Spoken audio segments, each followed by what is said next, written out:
judging by their tan color. All these tanks and infantry fighting vehicles have seen action in Iraq or Afghanistan. Now they're in the town of Orshizh, as a part of what NATO is calling Battle Group Poland. Just under 60 kilometers north of this base is Russia's Kaliningrad region. Some are saying it is the area most densely packed with the weapons in the world. It is also the home of disputed Iskander missiles that Americans are claiming violate the INF Treaty. Missiles that have this base in its crosshairs too.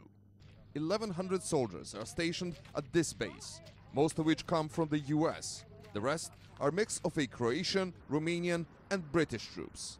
Their commander says, if needed, they are ready to enter combat with as little as 24 hours notice. All to protect NATO countries, as he says, from any aggression.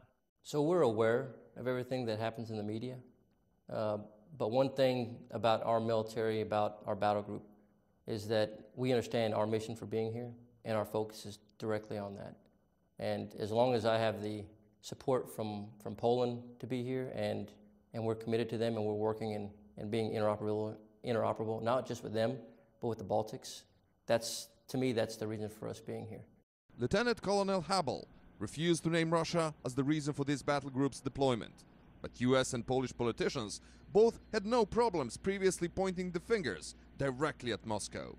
In the light of what increasingly feels like a kind of a new Cold War, Poles, who historically have had a number of disputes with their Russian neighbors, are all too happy to accommodate US troops on their soil. They say the arrangement is justified. In my judgment, there is a constant military threat from Russia. I even believe that Russia's conduct against Poland and other countries in Eastern and Western Europe constitute a sort of hybrid war. We are, in my opinion, in the course of a war that Russia has yet to declare against us. And it is not just military bases that Poland is happy to give to NATO and the US.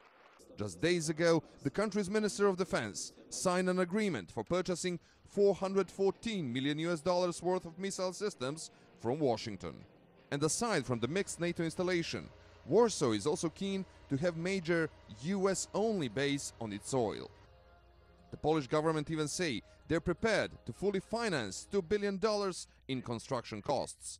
But while the politicians and generals are playing the ultimate strategy game, ordinary soldiers from the National Guard of Tennessee have more down-to-earth concerns on their mind. There's been lots of different things we've had to encounter here that we don't have in Tennessee, such as the weather, such as the harsher winters. So a lot of people here have seen snow for the first time, and it's been feet of snow.